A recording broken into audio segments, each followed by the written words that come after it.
Hi everybody, my name is David Crisaro and it is time to be awesome.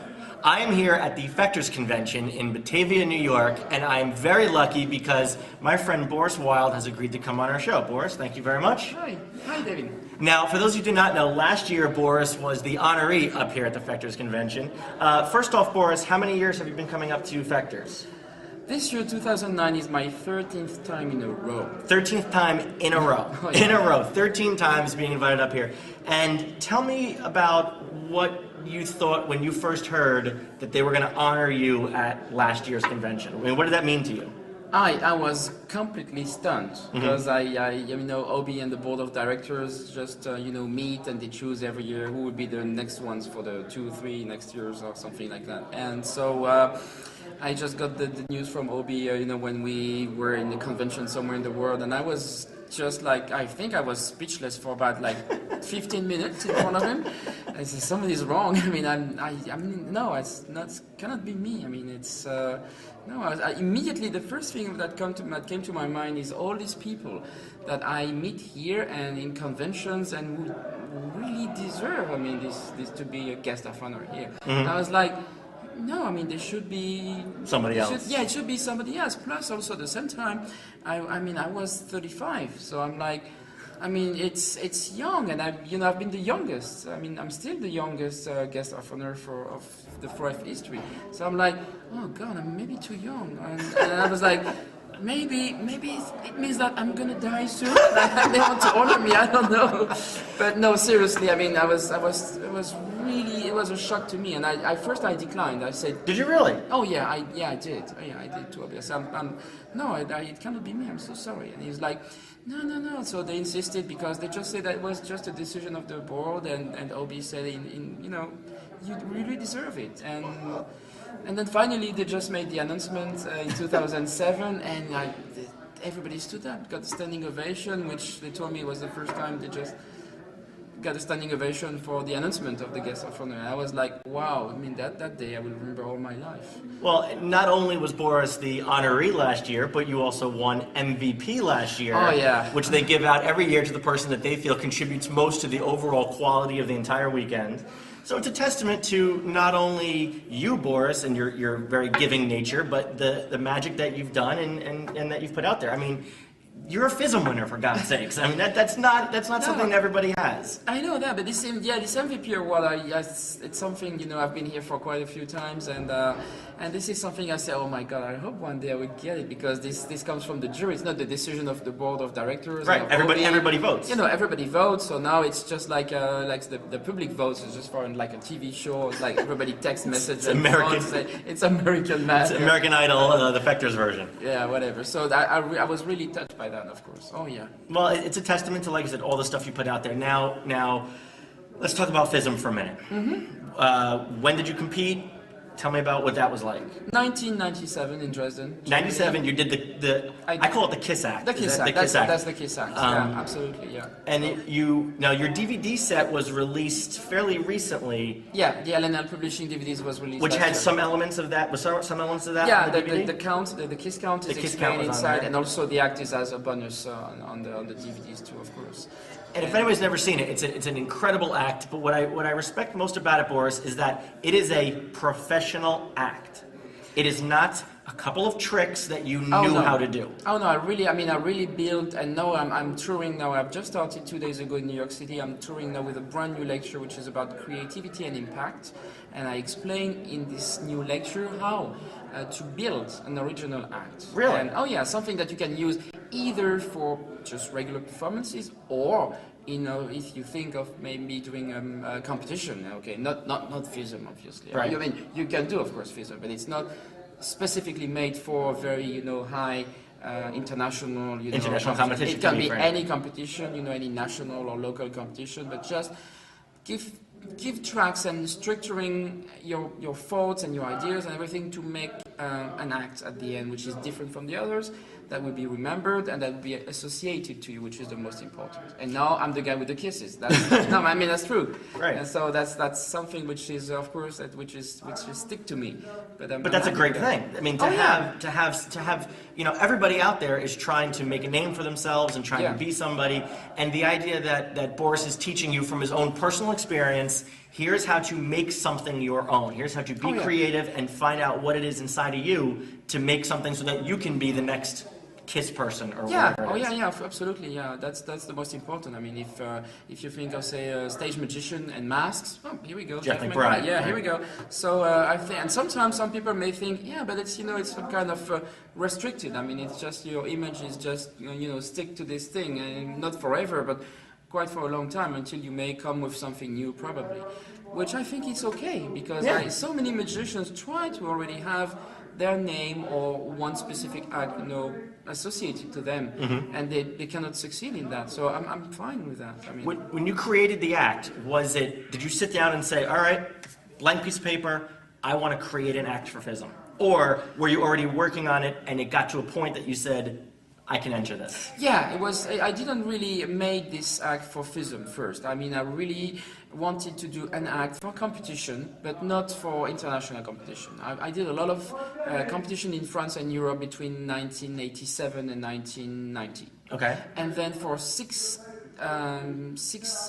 years, I just stopped doing competition because I was working just like you do, you know, like the regular venues and stuff. And but in 1994, I just once again thought of maybe doing something, and I had this idea in my mind because I was looking everywhere around me, and I see all these close-up performers doing comedy. I was like, there is something more. I mean, comedy, I mean, laughing is great because it's a great vector to do magic, but there is a lot of emotions that, you know, most close-up performers do not explore.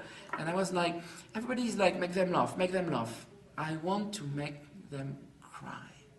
That was my goal. I was like, how is it possible to come with a deck of cards, 52 pieces of cardboard in a box, and 7 minutes later having people, you know, like crying and, you know, having these feelings of, you know, having, you know, the hair on their, you know, their arms stick like up. Oh yeah. So that was really my goal. I mean, it's like, if I can succeed in that, wow. And I had this thing at the same time having to using the cards, but not as playing cards, just as support to tell a story. And I thought, okay, maybe only to music would be fine. And in my mind, somewhere, I'm sure, it was like, if it's to music, then I don't have to talk. Then I can perform it anywhere, and like including internationally, absolutely. Right.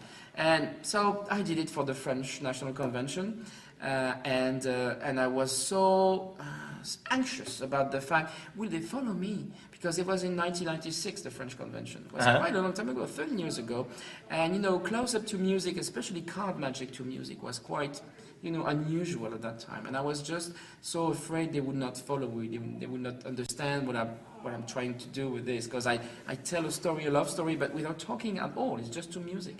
So I'm like, is it really comprehensible? Will they follow me? Will they go in the train with me to the final station?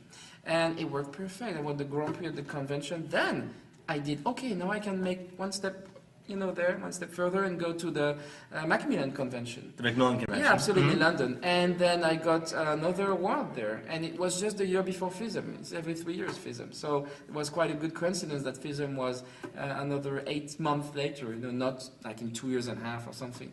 Right, you were able to keep going and going and going and build upon it. Yeah, and I didn't want to go straight to FISM, and I did my little way, and I just tried the national and then international London, and then the World Championship of Magic. So that's the way. It was not planned. It was just, it happened. That's well, I hope you guys have seen it, because this Kiss act is absolutely incredible. It's a testament to a beautifully produced act for magic, let alone for an international competition. Oh yeah, and something which is more about close-up, which is theatrical, choreography of the movement, the gesture, etc. And yeah. Now tell me about the new thing, because now you competed in FISM, you won FISM, now you're on the other side of the table, now you're a judge at FISM. Absolutely, yeah. Tell me what that's like to judge the world competition of magic. I mean, it's quite tough. I mean, I did it for the very first time in Stockholm in 2006, and now this July 2009, I will be again judge in Beijing. Beijing, right? Absolutely.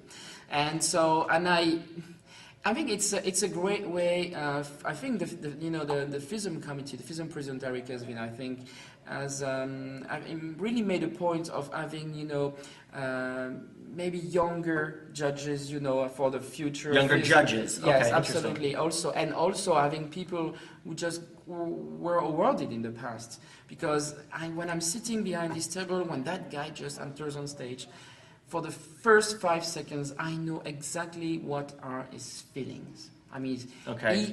his knees bend the other way, which is not natural at all. Knees bend one way only. And when you walk and you just, that's what happened to me in 97. I just walked behind my table and I suddenly realized that my knee were bending the other way. Your nerves were everywhere. Yeah, it was like, oh my God, it's like chewing gum. It's like, what's happening to me?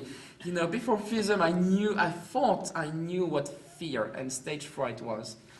Forget about anything. I mean, it's just like once you do FISM, after you can do anything, you don't have any stage fright or anything anymore. It's just now I have so a question. nervous. I have a question now.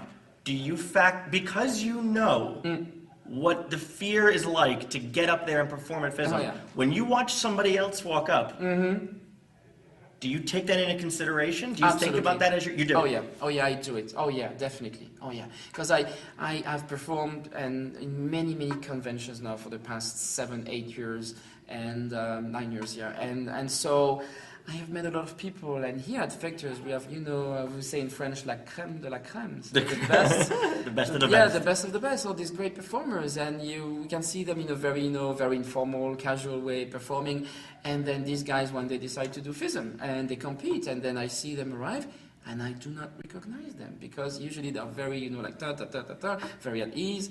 And then I see them nervous for the very first time in my life, and I was like, okay, no, it's something very special, FISM. So I take this into account, of course. I mean, until a certain point, obviously. Right. Yeah. And you have to be. You still have to become a professional at some point. Yeah, sure. So, but still, yeah, I know what it is. So, yeah, and I can see, and it's funny because now I see the performers and the acts in a very different way because I'm on the next side of the table. So yeah. One final question: do you watch judging a competitor? Do you kind of get the itch to go back and compete again? Maybe not at FISM, but do you wonder, can I strike gold a second time? Does that ever come into your mind? Yeah, I would say yeah. Sometimes when I see some performers there, I'm like, yeah. I mean, it's a very strange feeling because at the same time you want to go there because you have worked so hard. I mean, for the Kiss Act, 2.5 years for less than 7 minutes. So you have worked so hard that you say, yeah, I want to go there and I want to show all the things. I want to really. Perform the things I have not slept for, nights and nights, and at the same time you're like, what the hell am I doing here? I mean, I would be so much better in my sofa watching Blu-rays and like, and then finally you go. You just don't think. You just unplug everything in your brain and you go, so it's a mixed feeling, I would say. In a way, why not? But in the other way, I mean, it is so hard to handle, so nervous, yeah. And then when I competed, I mean, I was nobody, I'm still this little magician now, but at that time I was nobody. So I could came and I could come and just do my thing, and it was like average, or it didn't work, or fine. I mean, I just go back and I would wait another 3, 6, 9 years, then go back and then kill maybe, I hope. And it's okay. Now, because of, all my, the prizes and the factors and all this stuff, no, if they just open, the program of the next FISM and they're like, Boris Wilde? Boris Wilde. He's competing? Oh my God, I mean. There's more pressure on, even more pressure on you now. So they will expect big, they will expect very high, so I don't want to disappoint anybody now. So that's another challenge. So I'm working on the new act. But I don't know if it'd be for competing, because now I guess I have, I know a lot of people and they trust me. Because, you're not the little fish in the little pond. You're in the big pond anymore. Yeah, you're the shark coming after them. I don't want to be a shark, but still, So we have a chance. We have a chance to hear eventually Boris Wilde, 2-time FISM winner. It's a possibility. It's a possibility. Maybe before I was judge. Before you were judge. Yeah, I mean, if they didn't ask me to be judge, maybe I would think one day pretty much seriously about this. Now being judge, because I am on the other side of the table, I'm like, I don't know if I can still, because I know, of course, now all the things work, backstage, when we work all together, for deciding who will be the world champion. So then I will perform. Maybe I will compete, and I will look at my my ex-colleagues. I was like, I know what you will do in one moment, guys. Please pick me. Well, you know what? Now it's time for everybody out there to take the expertise that Boris has and to apply this to your own magic. You've got tons of DVDs and stuff that's out on the market right now. The lecture tour has just started. And so keep your eyes open to where Boris Wilde's going to be lecturing in your area. And if they want any more information about the products, about your lecture tour, about anything, boriswilde.com. Yeah, boriswilde.com. Boriswilde.com, very easy to remember. Check it out, guys. You have to. This is one of the world champions of magic. And what makes it personally better, I met Boris 3 years ago. And I can honestly say that what makes it better is that not only is he a world champion, but he's also one of the nicest guys in magic. Oh, wow. He really is. So I appreciate you coming on, Boris. Thanks, David. Thank you very much. I appreciate it. Guys, check out boriswilde.com. My name is David Crisaro. This is Boris Wilde. Now, go be awesome. Thanks a lot for watching, everybody. Bye-bye. Oh, well.